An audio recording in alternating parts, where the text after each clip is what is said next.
Hi viewers, welcome to village రుచులు. అందరూ ఎలా ఉన్నారండి? మేము బాగున్నామండి.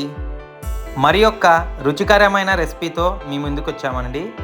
రెసిపీ పేరు మిరపకాయ సోగి అండి. వీడియోని మొత్తం స్కిప్ చేయకుండా మొత్తం చూడండి.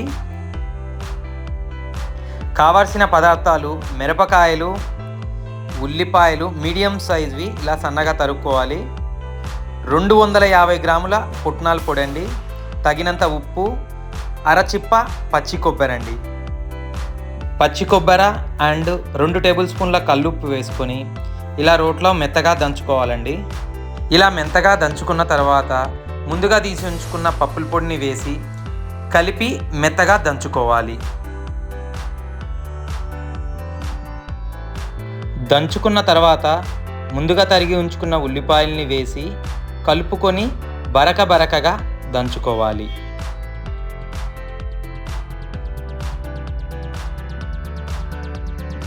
బరకగా దంచుకున్న తర్వాత కడిగి ఉంచుకున్న పచ్చిమిరపకాయలని ప్లేట్లోకి తీసుకొని తొడిమెలు తీసుకోవాలి. తర్వాత మొనలు కట్ చేసుకొని ఇలా పొడవుగా చీల్చుకోవాలి.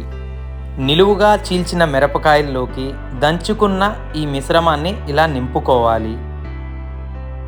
నించుకున్న మిరపకాయల్ని ఒక ప్లేట్లోకి తీసుకోవాలండి.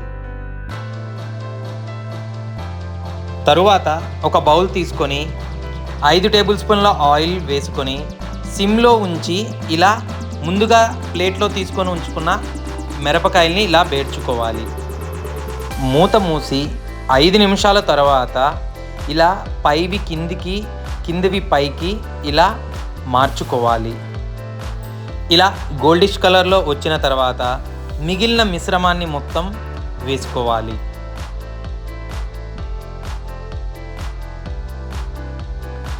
మొత్తం మిశ్రమాన్ని వేసుకున్న తర్వాత ఇలా కలుపుకొని ఒక 5 నిమిషాలు ఉడికించుకోవాలి.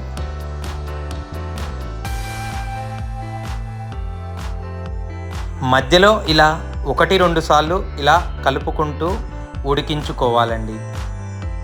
ఇది 2 రోజులు నిలువ ఉంటుందండి. అంతే అండి, ఎంతో రుచికరమైన మిరపకాయ సోగి రెడీ అండి. ఇది వేడివేడి అన్నంలోకి చాలా బాగుంటుందండి. ఈ వీడియో మీకు నచ్చితే లైక్ చేయండి, షేర్ చేయండి, సబ్స్క్రైబ్ చేయండి. మరికొన్ని ఇంట్రెస్టింగ్ కుకింగ్ వీడియోస్ కోసం పక్కనే ఉన్న బెల్ ఐకాన్ని క్లిక్ చేయండి.